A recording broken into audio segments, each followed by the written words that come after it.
ఉంగరం గుర్తుకే మీ ఓటు వేయండి. మన గ్రామ అభివృద్ధి, మన భద్రత, మన భవిష్యత్తు కోసం మీ అమూల్యమైన ఓటు ఎంతో అవసరం. నేను రాజు, నేను కాంగ్రెస్ పార్టీ నిలబడ్డా. నా గుర్తు ఉంగరం గుర్తు వచ్చింది.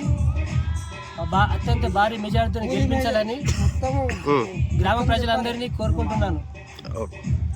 ప్రజల యొక్క ఆశీర్వాదంతో నేను వాళ్ళ యొక్క చేసినటువంటి నమ్మకాన్ని, నా పైన ఉన్న నమ్మకాన్ని నేను ఒమ్ము చేయకుండా వాళ్ళకి అత్యంత మెజారిటీతో గెలిపిస్తే ఈ ఊరికి అభివృద్ధి చేస్తానని మాటిస్తున్నాను. 100%. జై కాంగ్రెస్, జై పగిడిపల్లి.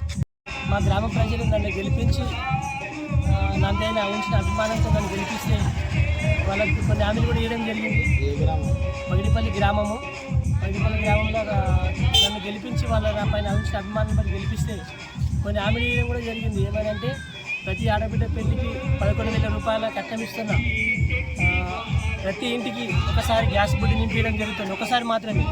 ప్రతి ఇంటికి ఒక 100 రూపాయల గ్యారంటీ లైట్ బుక్ చేయడం జరుగుతుంది. అంత మాత్రమే కాదు, మా ఊళ్ళో కొన్ని సమస్యలు, నీటి సమస్యలు ఉన్నాయి, అవి కూడా లేకుండా చేస్తా. నన్ను వాటర్ సమస్య ఉంది మా ఊళ్ళో, ఆ వాటర్ సమస్య కూడా లేకుండా చేస్తా. ఇంకోటి, అత్యంత భారీ మెజారిటీ నన్ను గెలిపించాలని మా గ్రామ ప్రజలు నా పై నుంచి నమ్మకాన్ని నేను ఒమ్ము చేయకుండా నేను నమ్మకంగా నిలబెట్టుకొని, పర్వాలేదురా పిల్లగాడు, పర్వాలేదు, ఇంతకుముందు ఉన్న పాలన కంటే ఈ పాలనలో పిల్లగాడు మంచి చేసి అనే పేరు సంపాదించుకోవాలనేది నా ఆశ. ధన్యవాదాలు.